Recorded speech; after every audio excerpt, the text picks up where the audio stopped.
It's time to return to the forest moon of Endor to explore the two Ewok Star Wars spin-off movies that came out in the mid-80s.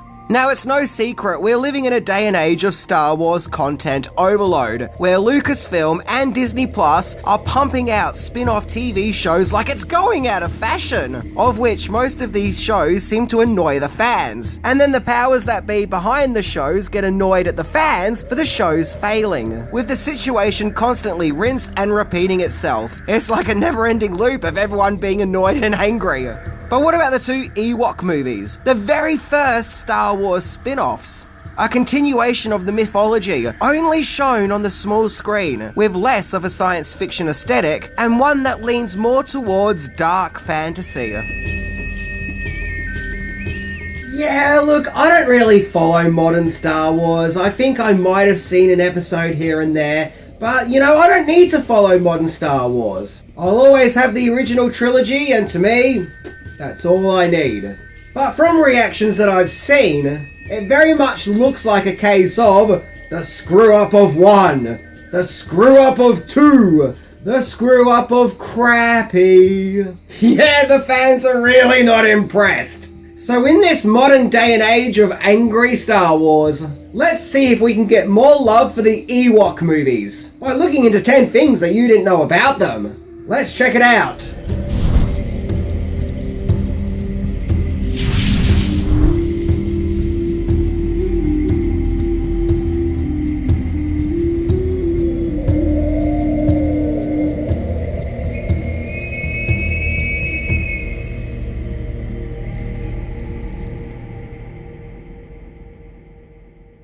Number 10, originally pitched as a half-hour special.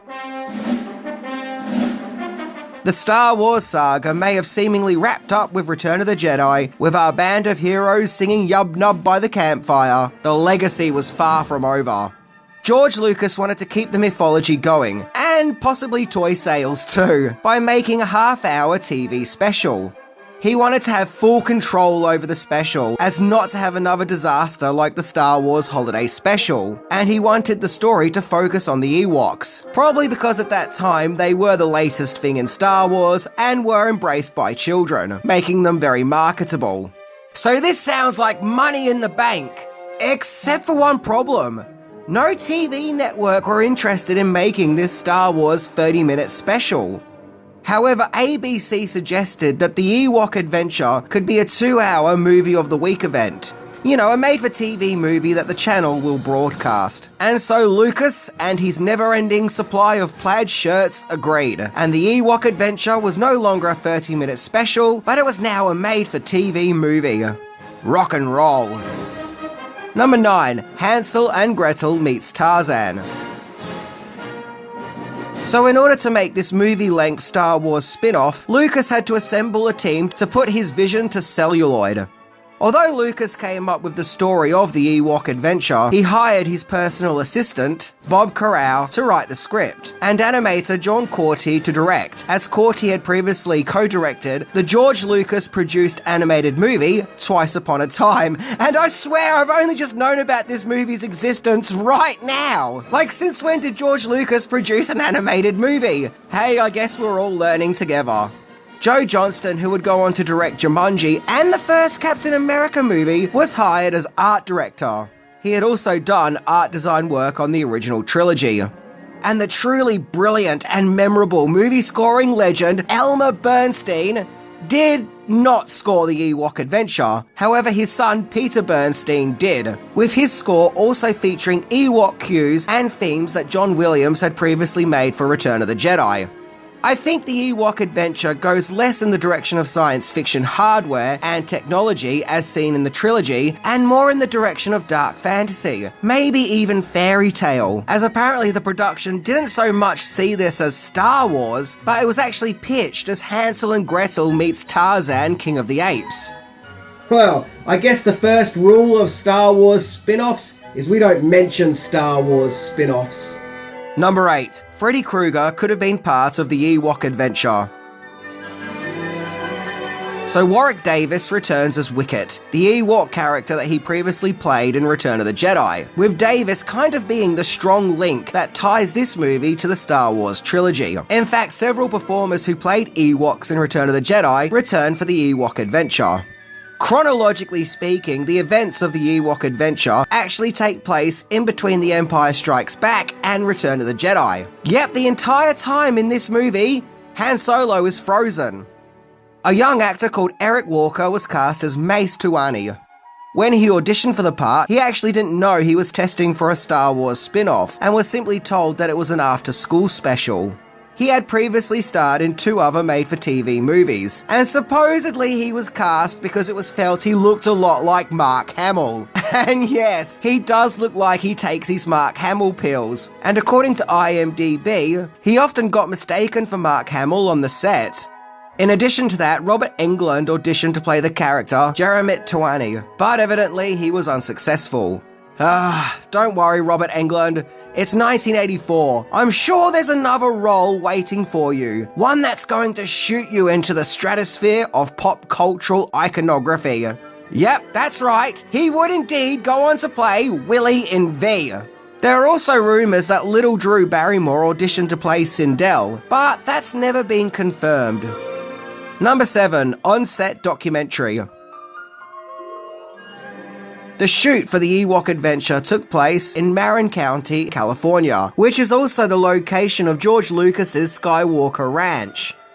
At the time of filming, both Warwick Davis and Eric Walker would have been about 14 years old, so Lucasfilm decided to give the 2 young lads a camera for them to use in between takes, a sort of educational learning process to help the boys learn about filmmaking. So Davis and Walker started their own production company called W&W Productions, which obviously stands for Warwick and Walker, where during the making of the Ewok Adventure, they filmed a documentary about the making of the movie. The documentary would finally be made available to the public in 2014 when it was uploaded to Walker's YouTube channel. It seems that Walker does have a few stories to tell in regards to his experience of starring in the Ewok movies, as he was writing a book called Growing Up on the Skywalker Ranch, but sadly financial hiccups got in the way of the book being published. Now this is all the way back in 2008, but who knows, maybe one day he will be able to publish it. I'll read it. Number 6. Theatrical release. The Ewok Adventure was broadcast on November the 25th, 1984, and it would actually go on to get a theatrical release in other parts of the world, including the UK, Australia, Germany, Brazil, and Mexico.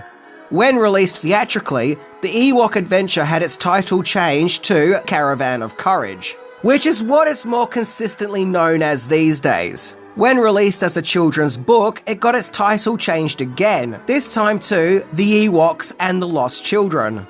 The reviews for the Caravan of Courage were kind of meh.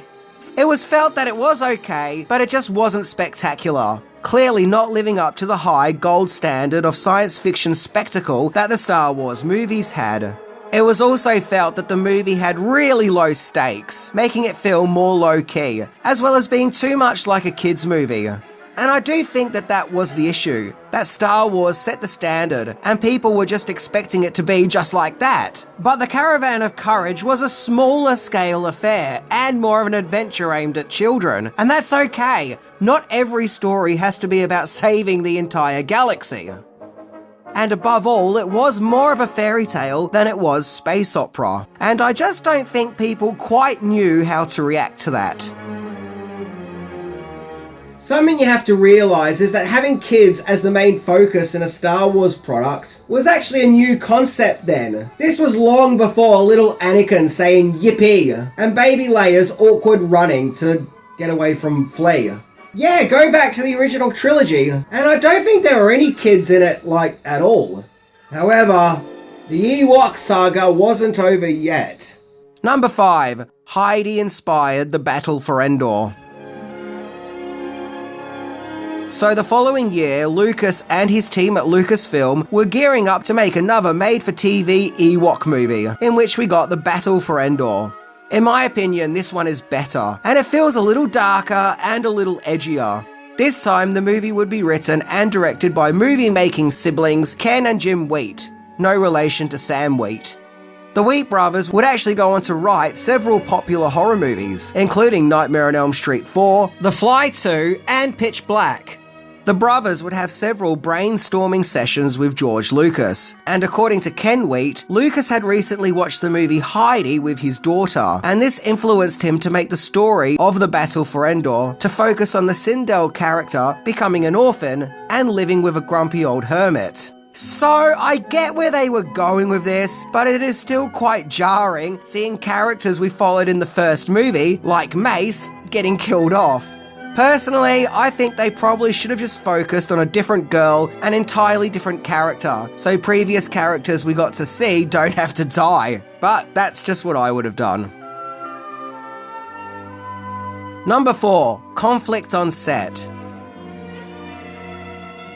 Just as with the previous movie, the Battle of Endor was filmed around the Skywalker Ranch and its surrounding areas in California, which yet again helped with the forest settings.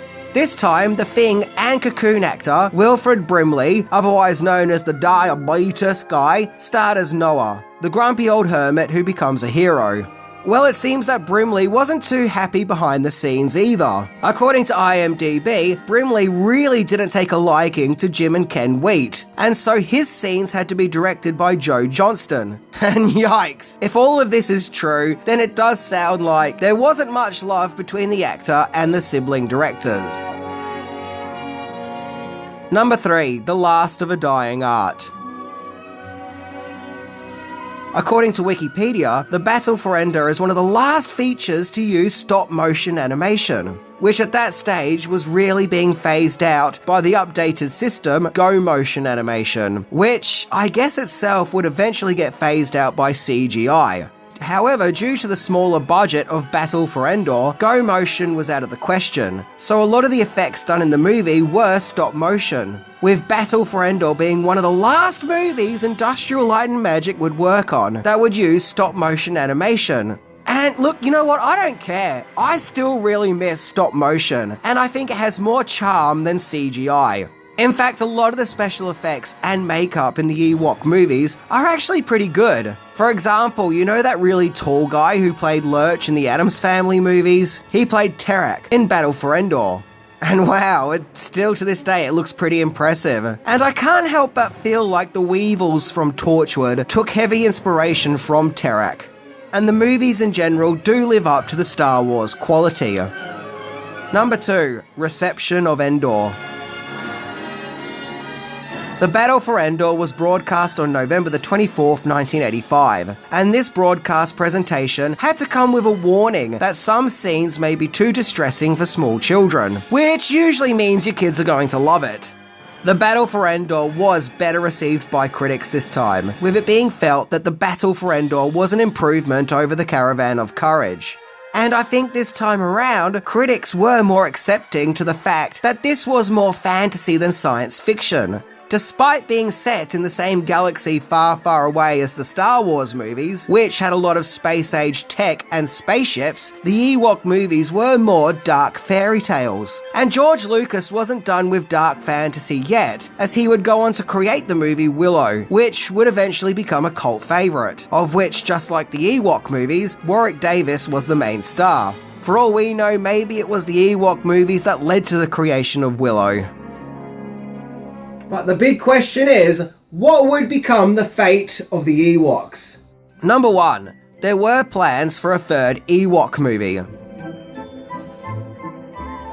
According to Warwick Davis, there were plans to make a third Ewok movie, which actually would have made the Ewok movies their own trilogy, and it went into production after completing the Battle for Endor, and it got the working title Ewok 3. Very creative. But the project was eventually dropped and didn't happen. However, the Ewoks did still live on to fight another day, as they got their own animated series, which ran from 1985 to 1986, simply known as Ewoks. And this show was part of the Ewoks and Droids Adventure Hour, as it was shown alongside fellow Star Wars related cartoon Droids, which was about the exploits of R2-D2 and C-3PO, in an alternative timeline which takes place before the events of Star Wars A New Hope. Now, Droids would only last one season, whereas Ewoks did survive 2 until it was cancelled due to low ratings. I think making cartoons based on the droids and Ewoks was interesting and possibly misguided, as I think more kids would have preferred to see animated adventures of Luke, Han and Leia. But, you know, it happened, it is what it is, and it's not what it isn't. So where does that leave the Ewok movies? Well, it has its fans who love it and appreciate that the movies were made to try and help Star Wars live on in its quieted down wilderness years. You know, to keep some vested interest still alive in the mythology and the brand. And then there are also those who aren't the biggest fans of these movies. In fact, it does lead to many debates. Like, are the two Ewok movies even canon? Some say yes, some say no. Even Disney Plus said that they weren't going to add the Ewok movies to their streaming service, until Mace actor Eric Walker started a petition to have the two movies added, till Disney Plus finally gave in and added the two movies to its streaming service. At the end of the day, I think the two Ewok movies are fun, adventurous, dark fantasy movies aimed at a younger audience. And in this day and age of a mass overload of Star Wars content, many of which, in my opinion, is subpar at best, do the Ewok movies really seem that bad now? Personally, I'll take them over modern Star Wars any day.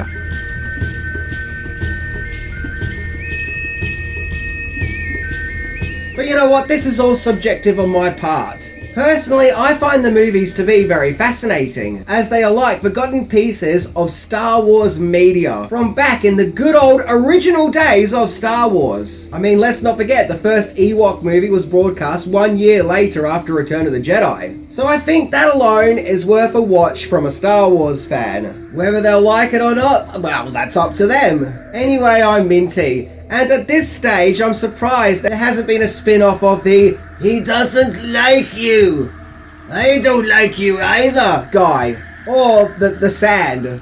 Yep, definitely Anakin's most challenging adventure there. But maybe one day we will. See ya!